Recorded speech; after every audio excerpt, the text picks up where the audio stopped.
Welcome you all to learning era. तो आज हम बात करेंगे एसएससी स्टेनो के ऊपर। तो इस वाले वीडियो के अंदर हम ये देखेंगे कि एसएससी स्टेनो 2023 और एसएससी स्टेनो 2022 के अंदर यहाँ पर जितने भी यहाँ पर स्टूडेंट्स ने फाइनल सिलेक्शन लिया है, तो उनमें से यहाँ पर कितने स्टूडेंट्स यहाँ पर कॉमन निकल कर आए जिन्होंने यहाँ पर दोनों एग्जाम्स के अंदर यहाँ पर फाइनल सिलेक्शन लिया है। तो हम उसको देखेंगे इस वाले वीडियो के अंदर, ताकि यहाँ पर काफ़ी लोग ये समझ पाए कि लगभग यहाँ पर कितना परसेंट यहाँ पर रिपीट होता है, जो कि लगभग पिछले साल भी सिलेक्शन ले गए थे और इस साल भी यहाँ पर सिलेक्शन ले गए, है ना। और यहाँ पर एक इंसान एक ही जॉब कर सकता है, ऐसा तो नहीं है कि वो दोनों यहाँ पर जॉब कर सकता है। जिसने यहाँ पर पहले वाली जॉब उठाई थी 2022 के अंदर, तो जाहिर सी बात है कि वो यहाँ पर 2023 वाली जो जॉब है ना, वो या तो ऑप्ट करेगा तो उसको यहाँ पर 2022 वाली जॉब छोड़नी पड़ेगी। तो जाहिर सी बात है एक जगह तो यहाँ पर सीट वैकेंट रहेंगी ही रहेंगी। और उन वैकेंसीज का होता क्या है, और साथ साथ हम ये भी बात करेंगे कि लगभग ये जो सिचुएशन अराइज होती है, तो यहाँ पर काफ़ी जो जेन्युइन कैंडिडेट्स भी होते हैं जो जिनका कहीं पर भी पहले सिलेक्शन नहीं हुआ होता है ना। तो जाहिर सी बात है कि उनके साथ ये प्रॉब्लम हो जाती है कि उनके लिए यहाँ पर जो कंपटीशन है उसको यहाँ पर टैकल करना यहाँ पर थोड़ा मुश्किल हो जाता है इस चक्कर में। और यहाँ पर हम वेटिंग लिस्ट की भी बात करेंगे, जाहिर सी बात है। और भी यहाँ पर हम चीज़ों को समझते हुए चलेंगे। हम यहाँ पर एसएससी स्टेनो की ही बात नहीं करेंगे, हम यहाँ पर एक और एग्जाम का भी हम यहाँ पर एक एग्जाम्पल देखेंगे, ताकि आपको यहाँ पर समझ जाए कि यहाँ पर ओवरऑल क्या एक सिनेरियो चल रहा है और उन वैकेंसीज का क्या होता है जो कि यहाँ पर फिलअप नहीं होती हैं। और उसके बाद यहाँ पर अभी यहाँ पर क्या एक सिचुएशन है आप लोगों के सामने, और उसका यहाँ पर क्या एक सॉल्यूशन हो सकता है, उस सबको देखेंगे हम इस वाले वीडियो के अंदर। तो अब हम यहाँ पर बात करते हैं कि हमने इस वाले डेटा को यहाँ पर फैच कैसे किया। तो हमने यहाँ पर सबसे पहले क्या किया, हमने यहाँ पर एसएससी स्टेनो 2023 और एसएससी स्टेनो 2022, हमने यहाँ पर दोनों के यहाँ पर डेटा को यहाँ पर निकाला। और उसके बाद फिर हमने यहाँ पर नेम और फादर्स नेम, यहाँ पर नेम और यहाँ पर फादर्स नेम, हमने यहाँ पर इन दोनों को ही यहाँ पर कॉमन लिया। हमने किसी भी एक को यहाँ पर कॉमन लेकर नहीं देखा है, क्योंकि होता क्या है कि ऐसा पॉसिबल है कि यहाँ पर जिस साल के अंदर यहाँ पर मान लो एक कैंडिडेट का जो नाम है वो यहाँ पर किसी दूसरे कैंडिडेट का भी यहाँ पर नाम हो सकता है। लेकिन ऐसा बहुत ही रेयर देखने को मिलेगा कि यहाँ पर जिस कैंडिडेट का यहाँ पर जो नाम है वो यहाँ पर दूसरे कैंडिडेट का भी नाम है, लेकिन उसके पापा का नाम जो है वो यहाँ पर दूसरे कैंडिडेट का भी पापा का नाम है जिसका फाइनली यहाँ पर सिलेक्शन हुआ है ना। तो यहाँ पर बहुत ही रेयर देखने को मिलेगा कि उसके खुद के और खुद का नाम और पापा का नाम और दूसरे कैंडिडेट का भी यहाँ पर खुद का नाम और पापा का नाम यहाँ पर सेम है और वो दोनों अलग अलग कैंडिडेट्स हैं। ऐसा बहुत ही रेयर देखने को मिलेगा, बहुत ही गिनी चुनी यहाँ पर कोई एंट्री होंगी। तो इस वजह से यहाँ पर जितना भी यहाँ पर डेटा आपको यहाँ पर दिखाया जाएगा वो पूरा का पूरा यहाँ पर रिलायबल है ना। तो इस वजह से यहाँ पर हमने यहाँ पर जो भी देखा, तो हम भी यहाँ पर थोड़ा शॉक थे पूरे डेटा को यहाँ पर देखने के बाद, यहाँ पर कितना यहाँ पर परसेंटेज निकल कर आता है वो वैकेंसीज का। तो आप भी यहाँ पर थोड़े टाइम के लिए आप भी यहाँ पर सोचोगे कि यहाँ पर कितना रिपीटेशन होता है यहाँ पर हर एक एग्जाम के अंदर एसएससी के अंदर। मैं यहाँ पर सिर्फ एसएससी स्टेनो की ही बात नहीं करूंगा इस वाले वीडियो के अंदर, मैं यहाँ पर दूसरे एक और एग्जाम की भी बात करूंगा, ताकि आपको यहाँ पर समझ आए कि यहाँ पर सिर्फ एसएससी स्टेनो ही नहीं है जहाँ पर रिपीटेशन यहाँ पर देखा जाता है। बाकी एसएससी सीजीएल जैसे एग्जाम्स और एसएससी सीएचएसएल जैसे एग्जाम्स के अंदर भी ये बहुत देखा जाता है। और इवन एसएससी सीपीओ के अंदर भी हमने यहाँ पर रिसेंटली एक वीडियो निकाला था, तो उसके अंदर हमने उसकी ही बात करी थी।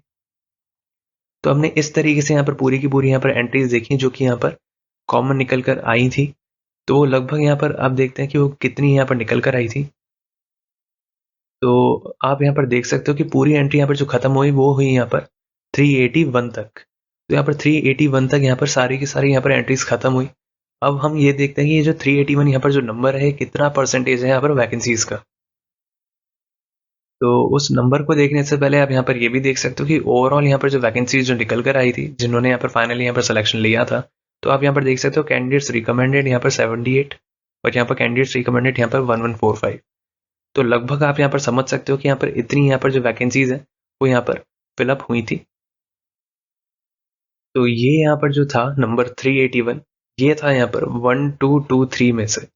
मतलब आप यहाँ पर समझ सकते हो कि यहाँ पर 31% यहाँ पर वो बच्चे हैं जो कि यहाँ पर दोनों मतलब जो पिछले साल से यहाँ पर इस साल के अंदर यहाँ पर सेलेक्ट हुए हैं। तो इस साल की जो वैकेंसीज है उसका जो 31% है वो यहाँ पर पहले से यहाँ पर सिलेक्शन ले चुके थे पिछले साल। वो यहाँ पर फिर से उन्होंने पेपर दिया और वो यहाँ पर फिर से सेलेक्ट हो गए। जो एसएससी स्टेनो 2022 के अंदर यहाँ पर पहले से सेलेक्टेड थे, तो उनमें से यहाँ पर 381 यहाँ पर जो नंबर था वो यहाँ पर फिर से सिलेक्शन ले गया है एसएससी स्टेनो 2023 के अंदर। जो कि अगर हम यहाँ पर बात करें एसएससी स्टेनो 2023 की यहाँ पर जो वैकेंसीज हैं वो यहाँ पर लगभग थी 1223 के अप्रॉक्स। और अगर हम इसी का यहाँ पर परसेंटेज फॉर्म देखें तो यहाँ पर ये समझ आता है हमें कि यहाँ पर जो फिर से सिलेक्शन ले गए इस साल वैकेंसीज के वो लगभग यहाँ पर 31% बच्चे थे। तो आप सोच सकते हो कि यहाँ पर ऑलरेडी यहाँ पर सेलेक्टेड कैंडिडेट्स यहाँ पर 31% थे। तो यहाँ पर ये कितना बड़ा नंबर है ना। आप लोगों के लिए कि ये यहाँ पर नंबर का यहाँ पर क्या किया जा सकता है और यहाँ पर क्या सॉल्यूशन हो सकते हैं कि यहाँ पर जिनको यहाँ पर पहले यहाँ पर कभी भी कोई जॉब नहीं लगी और वो अभी यहाँ पर बहुत स्ट्रगलिंग फेस के अंदर है और यहाँ पे प्रॉब्लम के अंदर है, तो क्या एक सॉल्यूशन हो सकता है इन वाली प्रॉब्लम का, हम उसको भी देखेंगे इस वाले वीडियो के अंदर। और उसको देखने से पहले हम यहाँ पर एक और एग्जाम की यहाँ पर बात करेंगे। पहले हम ये भी देख लेते हैं कि एसएससी सीजीएल, जो कि एसएससी का यहाँ पर लगभग मेन एग्जाम यहाँ पर कहलाया जाता है, तो यहाँ पर एसएससी सीजीएल के अंदर यहाँ पर 2023 और एसएससी सीजीएल 2022, हमने इन दोनों का भी यहाँ पर हमने डेटा फैच किया था।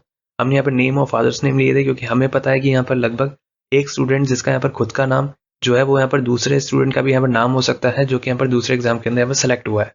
लेकिन ऐसा बहुत ही रेयर होगा कि उसका खुद का नाम और उसके पापा का नाम यहाँ पर सिमिलर निकल जाए, है ना, जो कि यहाँ पर दूसरे स्टूडेंट का भी यहाँ पर खुद का नाम और पापा का नाम है ना। तो ऐसा बहुत ही रेयर देखने को मिलेगा, बहुत ही रेयर ऐसी कोई एंट्री होंगी कि वो दोनों दोनों यहाँ पर अलग इंसान है लेकिन उनका खुद का नाम, सरनेम, पापा का नाम और सरनेम तो वो लगभग यहाँ पर सेम निकल कर आ जाए, है ना, जिन्होंने यहाँ पर दोनों साल यहाँ पर सिलेक्शन लिया है और वो अलग अलग कैंडिडेट है।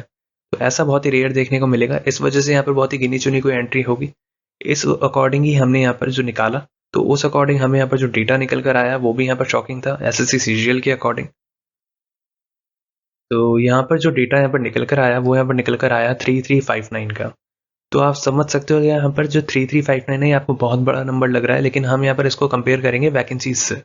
तो वैकेंसीज के अंदर ये कितना बड़ा नंबर है अब देखते हैं। तो यहाँ पर ये जो 3359 यहाँ पर जो नंबर है वो यहाँ पर वैकेंसीज का लगभग यहाँ पर 42% यहाँ पर निकल कर आता है। आप यहाँ पर देख सकते हो कि यहाँ पर जो 3359 है वो यहाँ पर ओवरऑल वैकेंसीज थी 7800 के अप्रॉक्स एसएससी सीजीएल के अंदर, है ना। और आप यहाँ पर देख सकते हो ये जो निकल कर आता है यहाँ पर जो परसेंटेज फॉर्म के अंदर वो निकल कर आता है कि 42%, मतलब 42% वो बच्चे हैं एसएससी सीजीएल 2023 के अंदर जो कि यहाँ पर पहले भी यहाँ पर सिलेक्शन ले चुके हैं एसएससी सीजीएल के अंदर पिछले साल। तो आप यहाँ पर सोच सकते हो यहाँ पर एक कितना बड़ा यहाँ पर नंबर है आप लोगों के सामने, है ना। अगर हम यहाँ पर देखें यहाँ पर सीजीएल के अंदर 42% निकल कर आया था और एसएससी स्टेनो के अंदर 31% निकल कर आया था। इवन तो यहाँ पर एसएससी स्टेनो के अंदर यहाँ पर थोड़ा कम है, लेकिन सीजीएल के अंदर ये वाला जो नंबर है काफ़ी ज़्यादा देखा गया है। तो अब हम यहाँ पर बात करते हैं कि इसका यहाँ पर सॉल्यूशन हो क्या सकता है। तो देखो यहाँ पर सबसे जो बढ़िया सॉल्यूशन यहाँ पर जो होता है वो यहाँ पर वेटिंग लिस्ट ही है। इससे बेहतर यहाँ पर कोई भी सॉल्यूशन नहीं है अगर मैं यहाँ पर सही बात बोलूँ तो। लेकिन अगर हम यहाँ पर बात करें कि जब तक यहाँ पर वेटिंग लिस्ट के लिए यहाँ पर हमने यहाँ पर कैंपेन किए थे और हमने यहाँ पर ग्रीवेंसेस भी डाली थी, लेकिन उसके ऊपर इतनी यहाँ पर बात नहीं उठ पाई, जाहिर सी बात है ना, क्योंकि यहाँ पर आप लोग भी इस वाली चीज़ों को यहाँ पर काफ़ी शेयर नहीं करते हो। तो हम भी यहाँ पर आप लोगों से यही रिक्वेस्ट करेंगे कि आप इस वीडियो को ज़्यादा से ज़्यादा यहाँ पर शेयर करना अपने दोस्तों के बीच में, ताकि उनको भी यहाँ पर समझ आए कि यहाँ पर वेटिंग लिस्ट यहाँ पर क्या इंपॉर्टेंस है आज के ज़माने के अंदर। अगर यहाँ पर कोई भी गवर्नमेंट जॉब को एम कर रहा है, यहाँ पर कितना मुश्किल हो चुका है, क्योंकि यहाँ पर जो सिलेक्टेड कैंडिडेट्स होते हैं वो इसलिए यहाँ पर काफ़ी लोग बार बार पेपर देते हैं, वो सोचते हैं कि उनको यहाँ पर लोकेशन अच्छी मिल जाएगी, या वो ये सोचते हैं कि उनको यहाँ पर जो ग्रेड पे है वो यहाँ पर ऊपर वाली मिल जाएगी। लेकिन कुछ लोग होते हैं जो कि यहाँ पर शो ऑफ के लिए भी यहाँ पर निकालते हैं। तो उनसे मेरी ये रिक्वेस्ट रहेगी कि अगर आपके पास पहले से कोई अच्छी जॉब है और अगर आप नहीं उठाने वाले वो वाली जॉब, या आपके पास पहले से बढ़िया ग्रेड पे की जॉब है और अगर आपके पास मान लो आपकी कोई भी रिक्वायरमेंट है जो आपको यहाँ पर मिल चुकी है पहले से, तो कृपया करके आप इन वाले एग्जाम्स के अंदर पोस्ट रेफरेंस के फॉर्म को यहाँ पर स्किप कर दीजिए। क्योंकि होता क्या है कि जैसे ही आप यहाँ पर किसी भी एग्जाम के अंदर पोस्ट रेफरेंस का आप यहाँ पर फॉर्म भरोगे, जो भी अभी यहाँ पर होने वाले हैं आगे चल के भी, मैं यहाँ पर अभी कोई करंट ऑन गोइंग यहाँ पर पोस्ट रेफरेंस की बात नहीं कर रहा हूँ, है ना, तो यहाँ पर सभी के लिए यहाँ पर बेनिफिशियल रहेगा। अगर आप यहाँ पर किसी की मदद करोगे तो डेफिनेटली यहाँ पर आपकी भी यहाँ पर अच्छा ही होगा आपके साथ। और जाहिर सी बात है कि यहाँ पर इससे इतना फर्क नहीं पड़ता कि आप यहाँ पर कितने एग्जाम्स निकालते हो, है ना, वो इतना मैटर नहीं करता जितना आप यहाँ पर किसी की ज़िंदगी के अंदर खुशियाँ दे सकते हो जिसको यहाँ पर सही में यहाँ पर जॉब की नीड है। और अगर मैं यहाँ पर बात करूँ तो देखो फिलहाल के लिए बस ये एक टेम्परेरी सॉल्यूशन है। अगर हम यहाँ पर बात करें जो भी एग्जाम की यहाँ पर पोस्ट रेफरेंस आती है आपको उसको यहाँ पर स्किप कराने की यहाँ पर बात करनी चाहिए, टेलीग्राम ग्रुप्स के ऊपर, यूट्यूब चैनल के ऊपर रिक्वेस्ट करना चाहिए। क्योंकि बेसिकली क्या होता है कि यहाँ पर जो सिलेक्टेड कैंडिडेट्स वो भी आप ही लोग यहाँ पर अपील सुनकर यहाँ पर उसको स्किप करते हैं। मानता हूँ उसके अंदर बहुत बड़ा पोर्शन स्किप नहीं करता है, लेकिन फिर भी यहाँ पर जितने लोग स्किप करते हैं वो भी यहाँ पर किसी को यहाँ पर बेनिफिट ही यहाँ पर कर जाते हैं। इस वजह से मैं यहाँ पर बात कर रहा हूँ कि यहाँ पर वेटिंग लिस्ट एक यहाँ पर परमानेंट सॉल्यूशन हो सकता है, लेकिन अगर हम यहाँ पर टेम्परेरी सॉल्यूशन की बात करें तो यहाँ पर पोस्ट रेफरेंस को स्किप कराने की बात होती है। तो आप यहाँ पर अपने दोस्तों के बीच में इसको ज़्यादा से ज़्यादा यहाँ पर शेयर करना, ताकि उनको भी यहाँ पर पता चले कि यहाँ पर कितनी यहाँ पर नीड है वेटिंग लिस्ट की इस टाइम के ऊपर एसएससी के अंदर। अब आप अगर ये चाहते हो कि हम यहाँ पर किसी और एग्जाम से भी यहाँ पर कंपेयर करके आप लोगों को बताएं, तो हमें आप डेफिनेटली यहाँ पर कमेंट सेक्शन के अंदर लिख कर बताना। नहीं तो आप हमारे साथ यहाँ पर टेलीग्राम चैनल के साथ भी जुड़ सकते हो, जिसका लिंक आपको डिस्क्रिप्शन सेक्शन के अंदर मिल जाएगा। अगर आपको हमारा काम अच्छा लगा हो तो आप हमारे साथ इस चैनल के ऊपर जुड़ भी सकते हो, इस चैनल को सब्सक्राइब करके। और हम इस वाले चैनल के ऊपर क्विज भी यहाँ पर कंडक्ट करते हैं, इंग्लिश और जीके की, जो कि आप ही को यहाँ पे काफ़ी बेनिफिट करेगी।